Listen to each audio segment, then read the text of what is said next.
Hey, what's going on? I'm Daniel. Welcome to the Team Olympus YouTube channel. Tonight, it's like 2 a.m. in the morning. We just wrapped up working on Joe's rally car build. If you haven't seen what's going on, we picked up a Chrysler Crossfire and Joe is turning it into a rally car. This thing's pretty sweet and he's gonna have a lot of fun with it.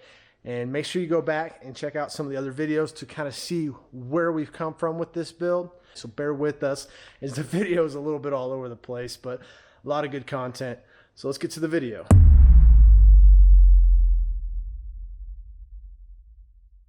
Oh, I cannot take you anywhere, dude. Nope. We are going to be working on Joe's Crossfire a little bit tonight. I've got to cut some links for the bouncer, and we're going to show off this new saw we got. It's really awesome. So let's get to it. Tonight we're going to get this thing up on some ramps, start planning out the skid for the front. Maybe cutting some tubes, some steel. We'll see how things go, but we really haven't had a chance to get under there and take a look at it. Probably going to take a look at how the wheels set up on this. I was having some issues getting the spacers to mount up, so we're going to get a plan together on how to solve that problem. And if we have some time, we'll start talking about the cage. We're going to get started here real soon. Looking at the underside of the Crossfire here, I kind of got an idea what we're going to do. So I'm going to show you just a real quick idea of what we're going to do. Then we'll jump into time lapse. We'll get the skid plate and front bumper area knocked out. Alrighty, coming underneath the Crossfire here. What we're looking at is we want to protect the radiator, and if we can, the oil pan here. So if a rock comes up, that could hit the oil pan. So if there's something to provide a little bit of a barrier and a nice skid, that could help. So we've got this 1-inch 120 wall tube here, and what I'm going to do is I'm going to put a couple tabs back there so it's removable, bend it, cut it, and make a skid, and then we're going to connect it up here like so. This will allow a nice angle up front, so if you hit something, it'll skid underneath it and protect everything on the front of this car. We mentioned that we're going to review. We got this Ironton dry cut chop saw. I was going to get a different one, but they were out of stock due to everything going on with COVID. We've been using a Harbor Freight abrasive saw, and man, we've had that thing for probably 5 years. And everybody's telling me I need to switch to these, so we picked one up. We already tested it a couple times, and holy cow, this thing works amazing. So this project for Joe, as well as the links, cutting up the steel for the links for this, will definitely be a good first test of this saw. So we're going to use this. We'll let you know how it does. That way you can make a decision if it's something that's good for your shop.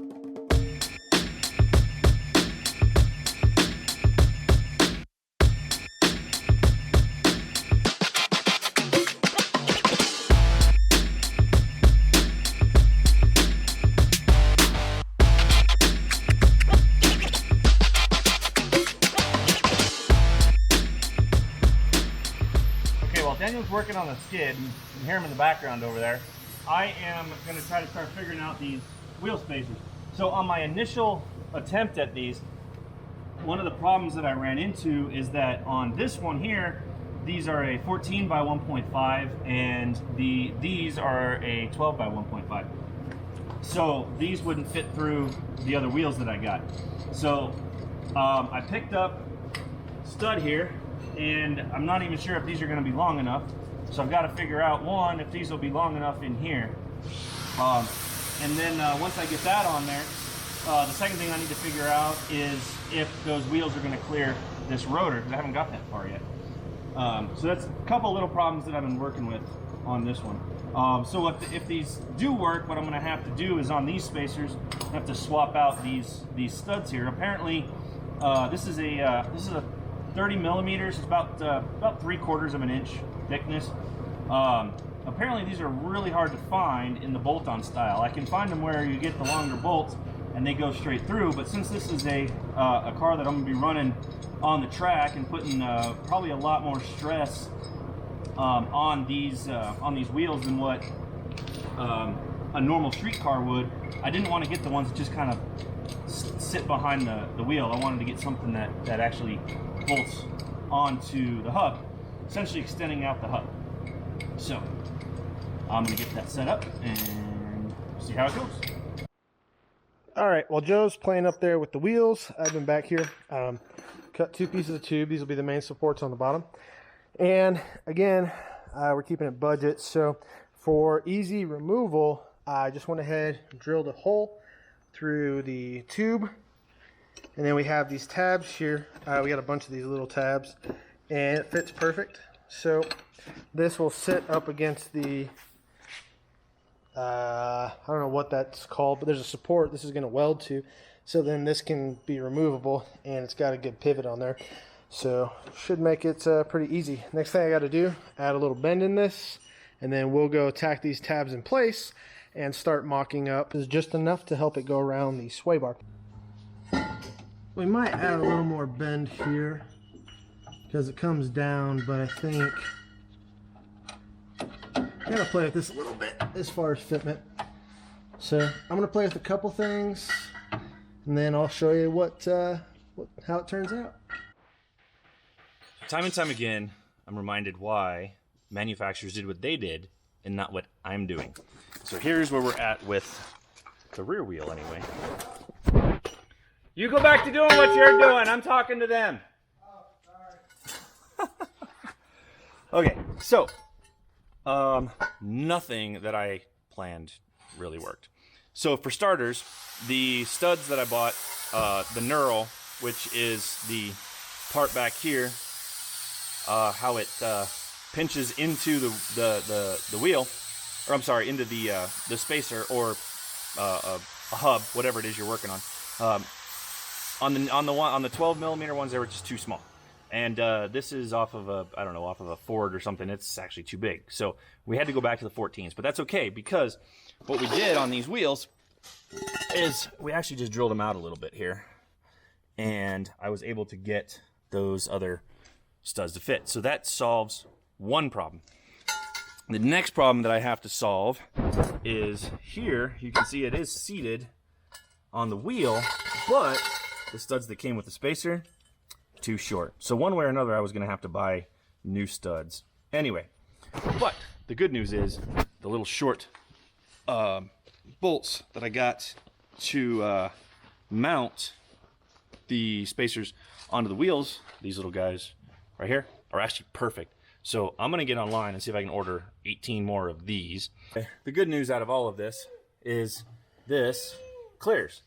And the noise you're hearing, that's the wheel spinning on the hub because the spacer is not bolted to it, because nothing is long enough to bolt up. That's why I got to get online and order new stuff. But it clears the brakes. What is he doing up there? I don't know what he's doing up there. What are you doing up there? But it clears the brake caliper, and it clears all of this in here. So the rear is good, which means 2 down and 2 to go. Where are we at? What am I doing? Yeah, where are we at? I mean, I know what you're doing, but I don't really know where you're at. I was checking the pivot point, and it keeps falling off because I don't have a 10 mil nut. I got the bolt, but I gotta get some nuts. He means other than the 2 nuts that are right here. Hey. Hey. All right, so let's see. I haven't really showed them yet how that's. I don't know if I did or not, but if not, we are. So this is going to sit right there, and it kind of pivots so it can be removed. Nice. And then it wraps up around here, and this is what I'm working on. I may put another bend right here to bring it down and possibly bring this up, though. So either shorten it or bend it a little bit more? Well, it's going to get shorter because it has to have the right approach angle here. There you go. And then this, I think we'll put another bend to help get it around the sway bar just a little bit. But I am ready to go ahead and tack these tabs in place because they're flopping around everywhere because I don't have a nut. And should probably put the bolt from that side, though. That would definitely help, yeah. Tack. Nice. I barely caught it, but at least you can maneuver stuff. Oh, or it can just pop right off. Tack. Okay, hold on. I think I got it that time. Alright, Joe got this thing tacked in place here. Finally! So you can see this pivots easily. So like I said, we'll put another bend in that to try and tuck that a little tighter. And then we're going to do the other side first, and then we'll match both tubes up. All right, we got the tabs on both sides on here now. We're gonna put another bend though, so that this comes up. But we got a mark, so if we can bring this down a little bit and bend it, it'll wrap it around here. So realistically, if we go ahead, we can put a bend there, and then it'll come down a little bit flatter and then come up. So what do you think? You just want to go there, Joe, right at the sway bar? Yeah, I think that's fine. Bend around the sway bar. Skid plate updates. All right, I've got that tube bent. Oh, man, you can't really see it. I got that bent around the sway bar there. And then I came out here, we squared it up. And now there's a tube running across there. I'm trying to figure out where to go next. So I am going to keep working on this, and I will update you as we go. Joe, your skid's taking a while. Doesn't everything? I don't know. But we are connected there. All tacked up here. Then what I ended up doing is I came up to the frame rail here, and this will be able to be disconnected. Obviously we need some longer bolts and gotta fully weld it, but it's good.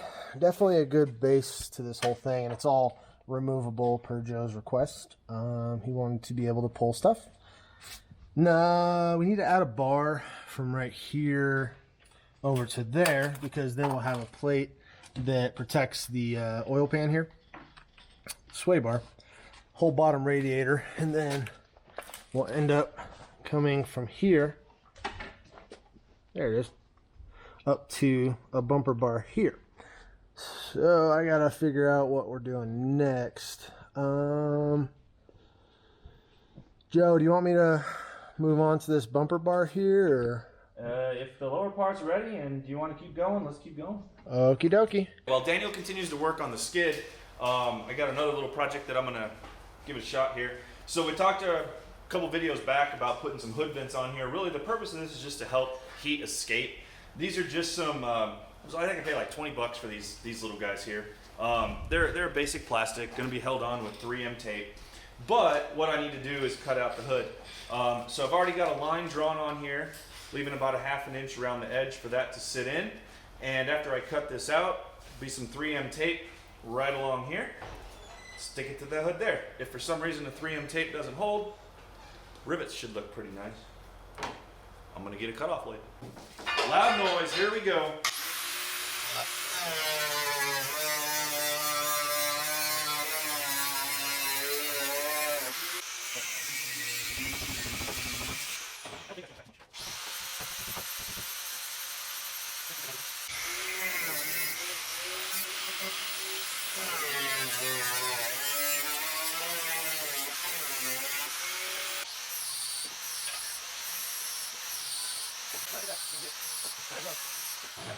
All right, so I had the first cut, and then when I lifted that up, I realized there was this under here. So it's the second layer of the hood that helps to add rigidity to the hood.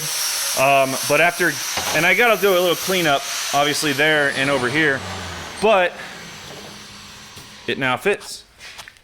Line that up, how it's going to sit, and there you go.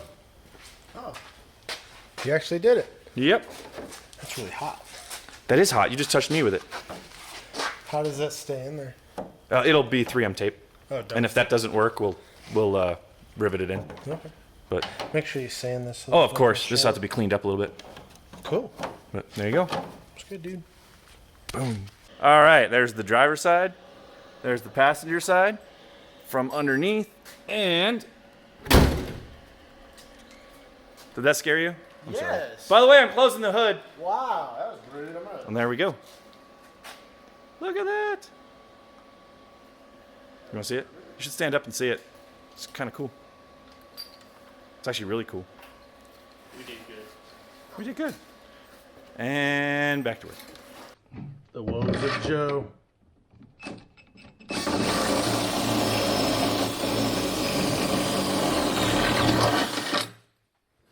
Next. Yeah, a little dent up in there. We'll see the magic of it popping through this side. Just don't do it right into your hand. That would be horrible. I'm trying to make sure. Where's it gonna come out at? Oh, it's here.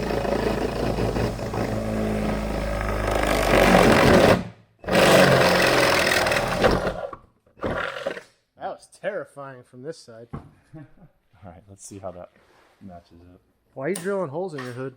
We're gonna see. Going hood pins. Just drop it. I don't want to Just commit to it. Just let it down. Because then if it misses, it's gonna leave a huge hole. Look at that. It's very close. Yeah. This one here's off by a little bit, but You're I off? think it'll be okay. Yeah, but it'll adjust. It needs to be longer, though. You got to adjust it. Well, of course it needs to be longer. I didn't know how tall it needed to be. Hood pins. Joe's up here fitting his hood pins up. Hey, look. A little bit of cleaning and And he took his latch off so it doesn't get stuck anymore. yeah, that's no fun. Skid plate. So here's where I'm at. I've got the front uprights done. I got a double check square side to side. But now I'm going to put a bar from here to there. I have to say this saw is awesome. It has been cutting really nice. It's a little different. You got to let the blade do the work and you don't push it through. It just kind of follows through. So I got to cut one more piece here for the front bumper bar. So check it out.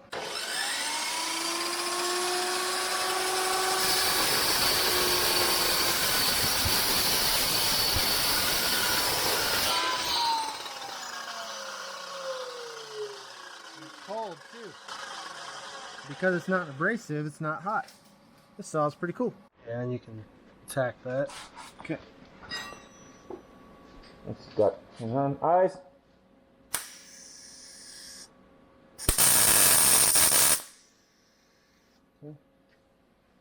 Eyes.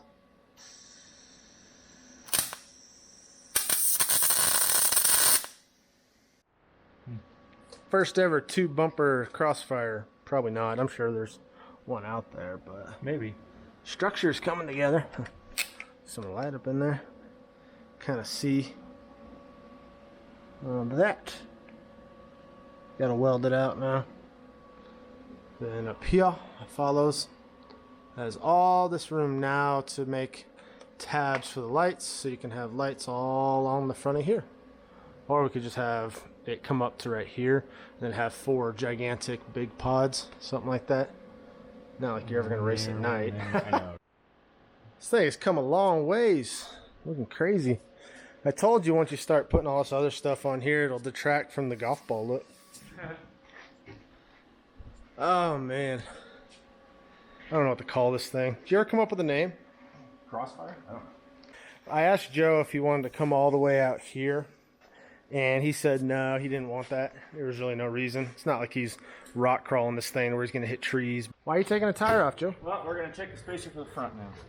Hey, look, that's from a mud dauber. Nice. I just got attacked by this tire. So what are we doing? Talk to me, Joe. I am going to grab one of the wheels that you have not drilled out yet. And we're No? going to check the spacing on the front. So we're looking to see, what are we looking for here? Looking to see if I can make a 16-inch wheel clear the brake caliper. Fast forward 45 seconds into the future. So Shelby put his spacer on there, which we don't really recommend. Shelby did, huh? Joe did. I'm sorry. My brother-in-law, Shelby, is here. Hanging out And it's late. It's like 1 in the morning. Is it really? Holy crap. Yeah, it's like Oh my gosh. getting really late. What? I'm going to have to edit that. So we got the wheel spacer on. Yep. So this spacer, we don't have quite the problems on this spacer as we do on the rear spacer. This one actually has the 12 by 1.5 studs on it, but what I don't know yet is, are they long enough, and is this going to clear? Can I ask a dumb question? Was it that one? Oh. Why are you using a different spacer in the back?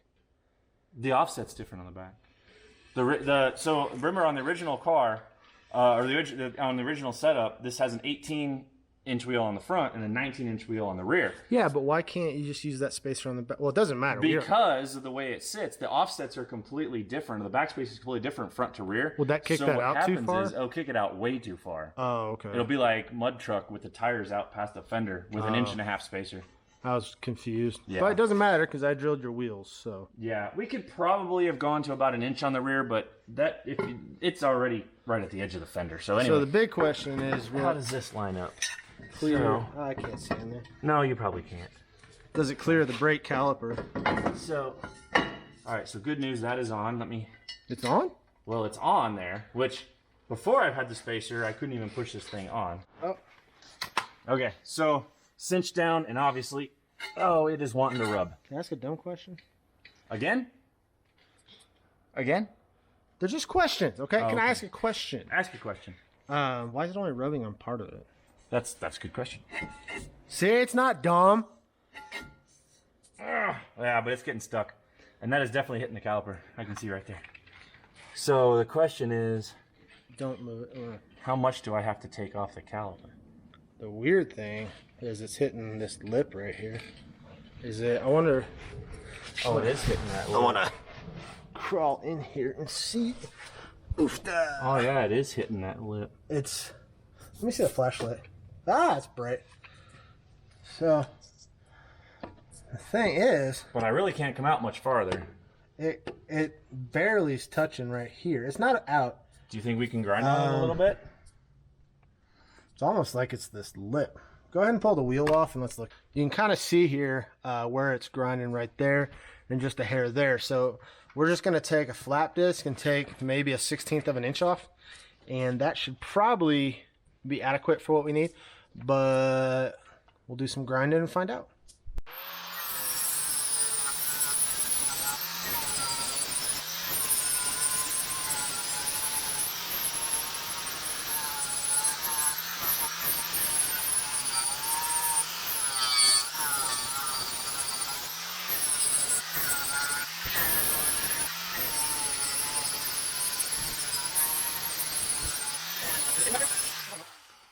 Shiny. And did you explain why you're going to a smaller rim? Well, because finding a tire capable of running in the dirt for an 18 and a 19-inch wheel is expensive. So Let's say 16s. that wasn't moving. Oh my gosh. What That didn't happened? get any better. That got worse. How is that possible? What just happened? I don't know. We'll be right back. We're not sure where it's rubbing, so I took a Sharpie and I colored all this area where we think it's rubbing. There and there. And we're going to put the wheel on. And if it rubs, there should be scratch marks that should stand out. So let's see. Interesting. It's not even tight, but it's getting tight. Oh, the bolts aren't even tight. Yeah, it's really weird. Okay, that's probably enough to figure it out, huh? Okay. Only seeing one rub mark and it's right there. That's not a rub mark right there? No, there's nothing over here. There's a little bit kind of right there, but So it's right through the middle now? it's really this gash right here. So let me grind that. Round 5. You can say that every Absolutely. I don't think this one. Well, do the next one. Let's see. Hey, it's moving though. But it moves this time. So we're getting closer. Okay. Oh boy.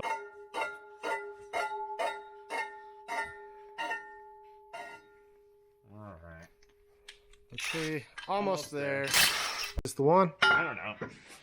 I don't guess anymore. I don't guess anymore. Whoa, hold on. Is that 5? Spin. What the heck? It's like we're playing The Price is Right. Ding, ding, ding, ding, ding, ding, ding, ding. But you're not winning anything. I don't know, Joe. But it moves. Yeah, it moves. So that's step 1. Just make the mufflers, cut them off. Make the car loud enough you don't hear it. You even see any marks on it? There's one little spot right there. But nothing really. I mean, I don't want to go too much further. I think we're finally done for the nights. Joe, are you happy with the progress tonight? Visible progress. Isn't that what we always say? Figured out a lot of things. Figured out wheels. Got a lot done on the skid. You know, it's going to look good. Full structure, removable. You got your hood vents in. Got your hood pins in. Just, you got to put the bolts in that because... They're not self-tappers, and I don't have a drill bit to work. Oh, that's what it was. I heard you talking about that, but got the rear wheels figured out. We just need longer studs for the other wheels that are going to go on here. And then the front, we just got to grind this side now. And then you just got to find the right tire. Yeah. Okay. Studs and tires, and I think we're about ready to. What's left after that? The roll cage. It's really the little big thing left. That'll be fun. The roll cage. You can throw some mud flaps on this thing. Make a grill guard or a grill, a mesh grill insert. Need to figure out 4 big lights to put on the front, or some kind of. Yeah. And if we run this hatch, we need to make something for that rear hatch. What are you talking about? Since, This. I'm not going to be running plastic. No, I know. We have the other hatch that can bolt on here. It's silver off the other car. Did you show off the graphics on the side now? We got some graphics on the side now. It's looking like a race car, dude. It is getting there. I like it. I love how you did the number. That thing's cool. Isn't that cool? Yep. Everybody does block numbers. I wanted something different. Got the big Team Olympus logo on there. Thing's huge. Yeah, it's a big logo. So. But that was actually Daniel gets credit for that one right there. Why? Well, you're the one that made up the little video. You know, what are we going to call that? The little snapshot you had at the front of that video. That wasn't even in my original plan, but it looks cool. Oh, that thumbnail. That's The right. thumbnail. That's the word I was looking for. Yeah. So. You drew up a thumbnail for when unveiling of this thing. Long night. Long night. You are dirty. You are filthy. Your face is just covered in I dirt know. from being under the car. I've been laying underneath this thing making this skid all night. Yep. Well, you've been up here doing whatever you did. I don't know what you did. I've been doing other stuff. You showed him what we did. It's you and you just like talking all night, and I'm laying under the car. Yeah, that's what I was doing, just talking. All right, holy cow, I am filthy. Yikes. All right, we're gonna go ahead and close it out here. It's been a really long night, a lot going on. If you like the video, make sure you give us a thumbs up, subscribe, all that good stuff. Oh man, I don't know what we're doing. Next up, we'll probably be working on the bouncer. I gotta get the links done on that, and then that thing should be leaving in probably about a week, and then it's I don't know. I think we're going to be working on some Ultra 4 stuff, and then full on with the Avette, and then Oso should have its engine the first week of August. So, all right, we're going to take off. We'll see you guys next time. Bye, Joe. See ya. Everybody say bye, Shelby. Thanks for hanging out. We'll see you guys next time.